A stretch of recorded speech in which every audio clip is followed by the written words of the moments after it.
What's up guys, Alex and Olena here, and today we are taking you to see a few more of Singapore's highlights. First stops will be the Civic District and the Merlion statue.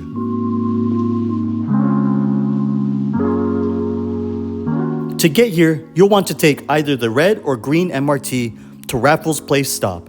From there, it is a short walk over to the Kavanaugh Bridge.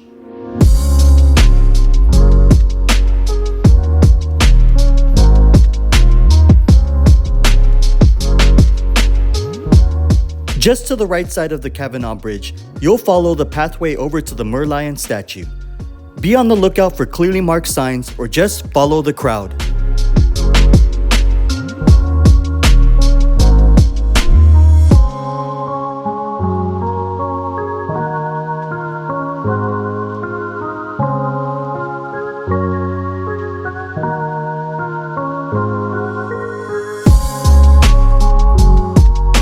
Under Esplanade Drive, you'll find relief from the sun by way of shade and multiple vendors selling snacks and cold drinks, but more on that later.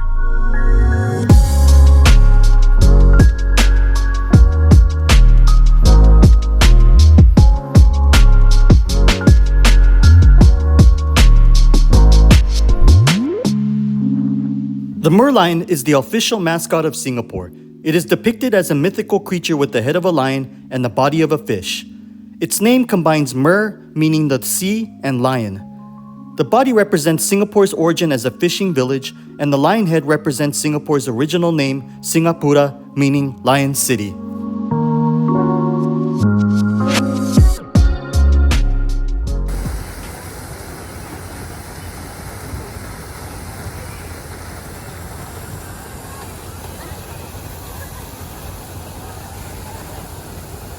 Extreme. Lots of people. This is like definitely you got to get here really early, but even then, I don't know, maybe.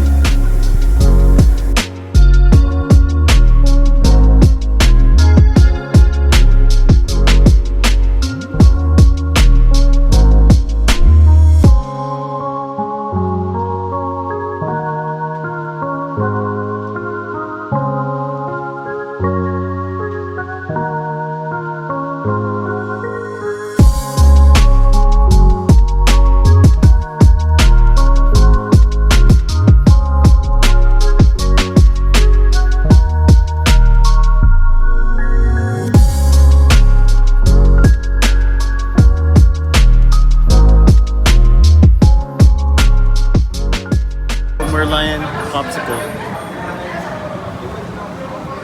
I'm gonna try it now.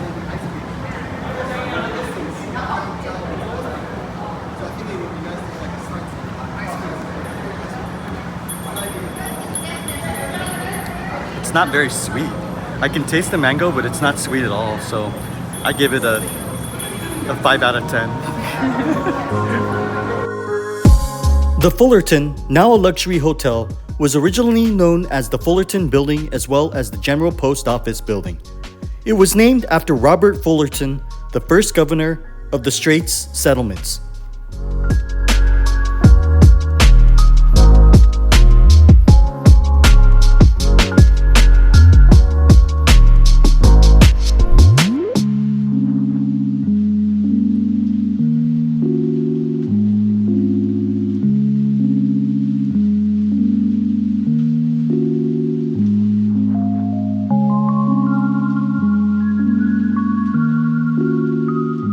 Just on the other side of the Kavanaugh Bridge, you will find yourself in the Civic District.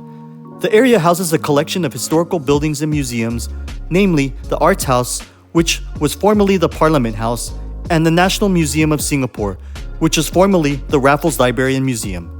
The area also includes memorials such as the Civilian War Memorial, as well as key government buildings.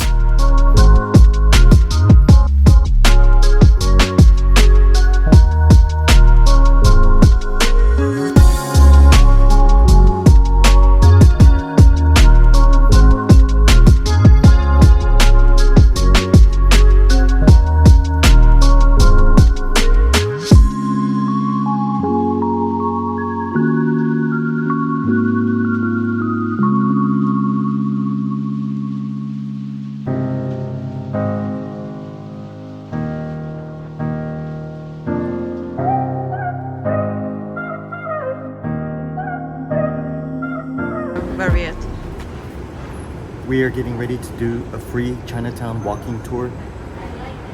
We're at the Telok Ayer BTS station, which is, I mean, MRT station, which is where they all meet. It's a walking tour of all of the different highlights of Chinatown.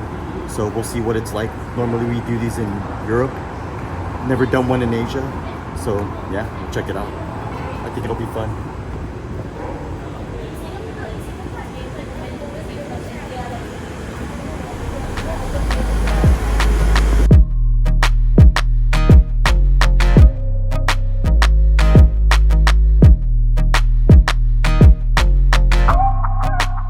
Tian Hock Keng is a temple built for the worship of Mazu, a Chinese sea goddess, located in Singapore.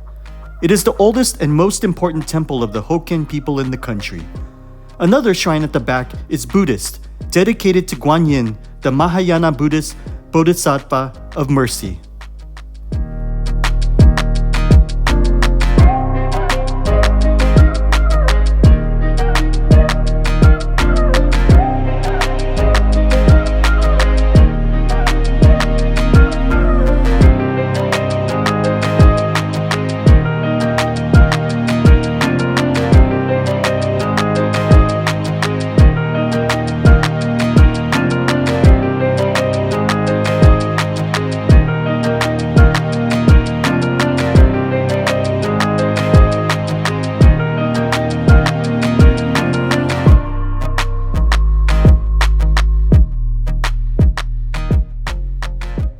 All right, we just got back from the free, it's called the Monster Walking Day. Monster Day Tour. Yeah, Monster Day Tours.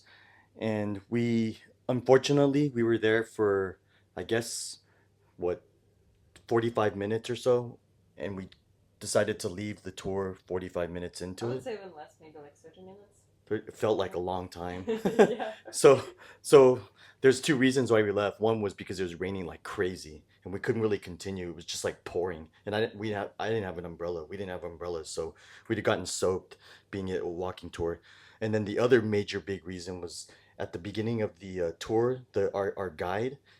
These are free walking tours, and our guide immediately at the beginning of the tour, the first thing she starts talking about is that she works off of tips, and she like completely emphasized tips, and she set a value. I've never seen this before at any free walking tour, and we've been on them in all over Europe. Yeah, Uh, and she said that it's $20 yeah, no, it's 20. She said between $20 to $25. That's on each. each And she per specified person. every person. She said per person, and if she, but she's not against anybody giving her even more if she does a good job. And I just started in my mind. I immediately when she did that, it turned me off completely. And there was must have been at least like 20 people there, and there was a family of like five with Six. six kids, little kids. You expect them to pay $200 for their family? It was complete garbage that she said that, and like And she also topped it all off with the 7 minute story of her life, yeah. her work in the office, and all that stuff. Yeah, yeah. So it was like 20 people. Do the math.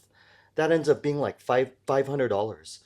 You think she's gonna she makes $500 in 2 hours worth of work? That's ridiculous. But anyways, and then as we started the tour, she spent probably at the beginning like 15 minutes just talking about her story of her life. And then the first stop we had, which was like at a Chinese temple, and I think there was like 7 stops in total that we needed to get to. We were there for like a good like 30 minutes, and we were still there when Elena and I just decided to cut out. She talked about how her life related to like every little thing, and it was just like basically a tour of her life story. It wasn't like Yeah, it's talking about funny. I would say much. it's about 20% of the tour it was talking about that that everybody need to pay her $25. Another 40% it was the story of her life, and the rest it was something related to the tour history and where we actually. Yeah, she did talk very little about the not very little, but she knew her stuff. It's just she didn't talk a lot about the places we were at. That place that we were at. It was like she just kept talking about her life and this and that. And so yeah, I don't know if I can recommend this. And we cut out of there. It was so bad, and we weren't the only ones too. There was a lady ahead of us that just like bolted super fast into the rain. So I suspect that a lot of people, other people probably did as well, like later on in the tour, because I think you could tell a lot of people were just kind of like wondering what was going on. So, anyways, yep, that's our story of this tour. Unfortunately, we didn't finish it, but we wanted to make sure everyone knows that's how a free walking tour goes in Singapore.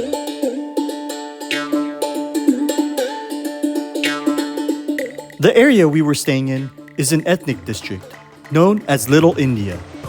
It was originally a European area used for cattle trading, where Indian migrant workers who were specialized in working with cattle found job opportunities.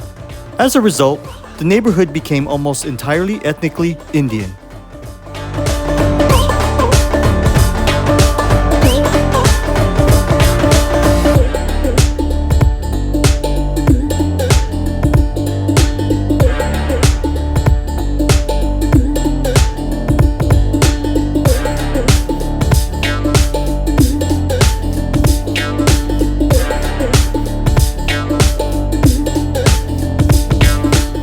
Also known as Tekka, Little India is one of Singapore's most vibrant districts. You will find places of worship with beautiful architecture, a melting pot of traditional flavors, and a shopper's paradise, all of which mainly have Indian origins.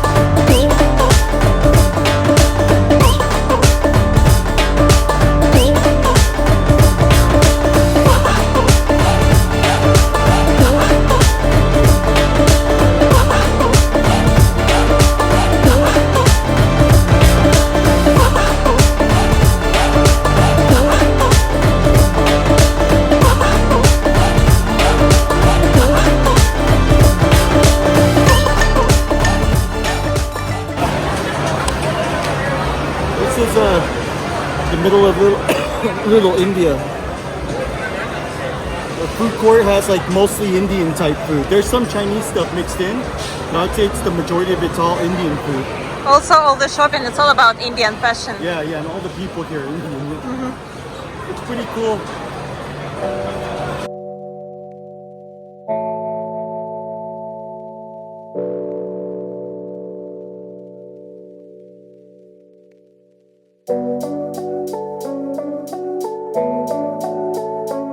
Chinatown is another ethnic district within Singapore that is a maze of narrow roads. The famous food street is where you will find some of the best traditional local fare like Hainanese chicken rice, noodles, or satay. There is also Pagoda Street, a pedestrian street that was once known for its opium smoking dens, but is now a popular tourist attraction lined with both shopping stalls as well as restaurants.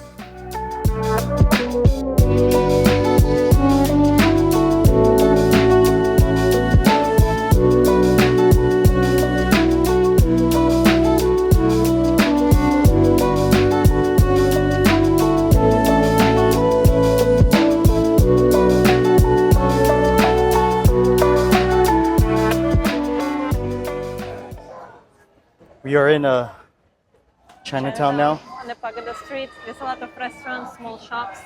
There's the statue, and many people here, different kinds.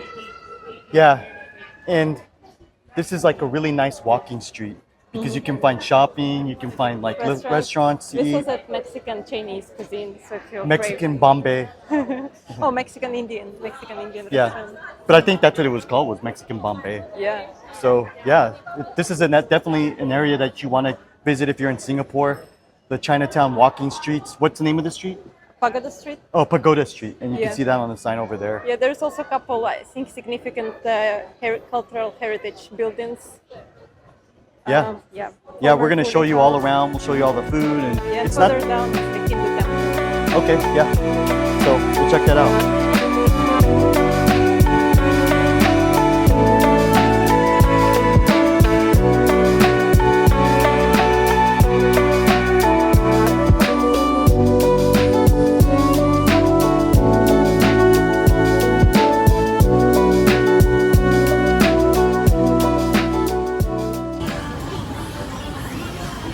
Ayan na. Kaya ma.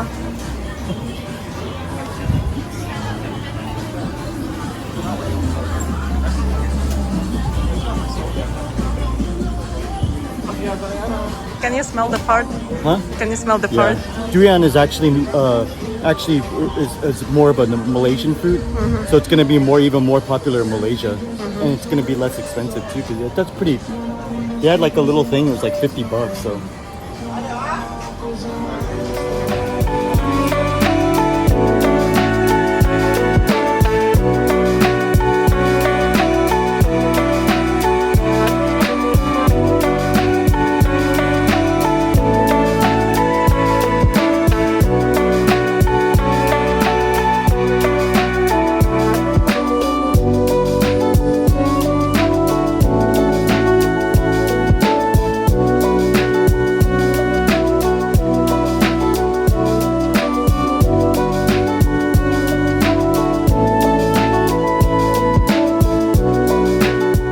Just around the corner from Pagoda Street is Sri Mariamman, the oldest Indian temple in Singapore.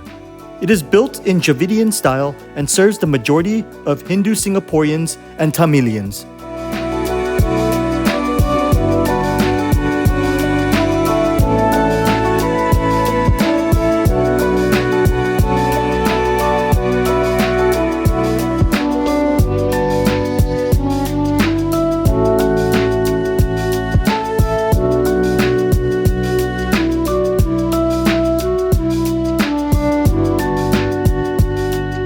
Another popular attraction is the Buddha Tooth Relic Temple and Museum Complex. It was built based on the Chinese Buddhist architectural style of the Tang Dynasty. Unfortunately, the temple was closed today, so we were unable to see the inside.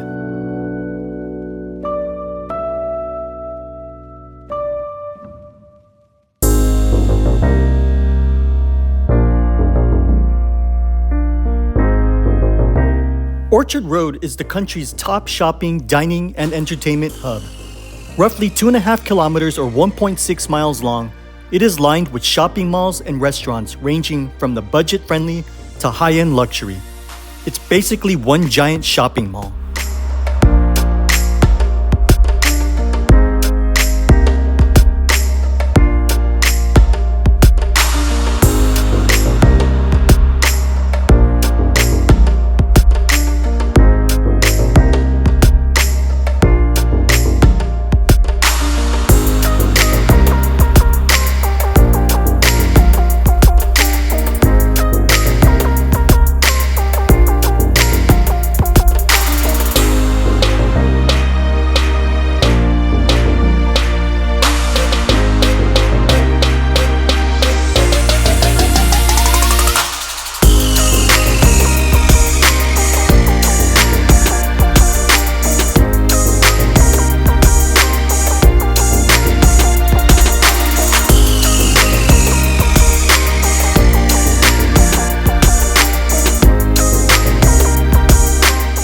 Growing up, I used to spend time in Singapore every summer with my grandfather.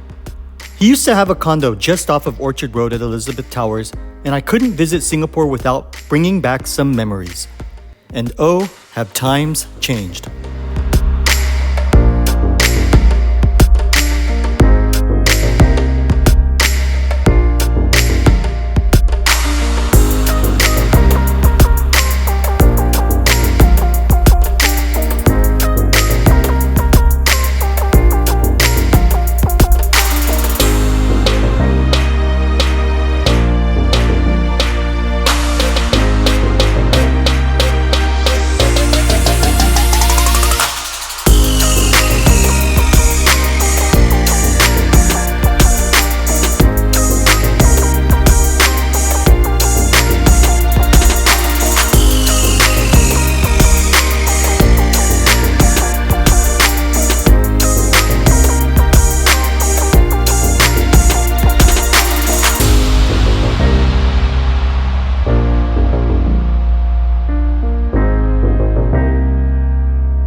One of my favorite hangout spots was Lucky Plaza, one of the oldest and most successful shopping centers in Singapore.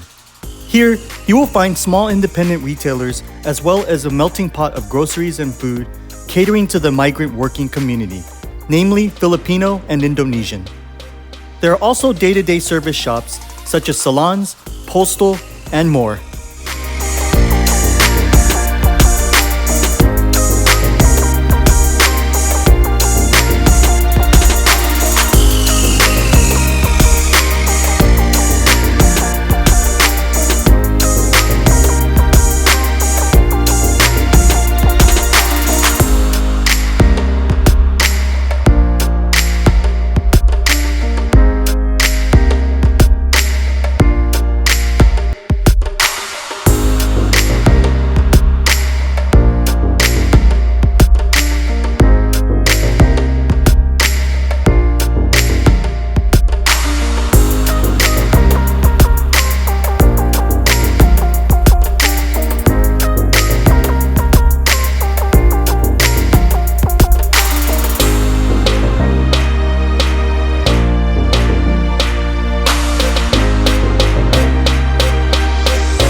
Peranakan Place is an enclave of two-story shophouses along Emerald Hill Road just off of Orchard Road. It showcases a unique blend of Malay and Chinese cultures. The shophouses are designed with a colonial style along with other classic Peranakan touches.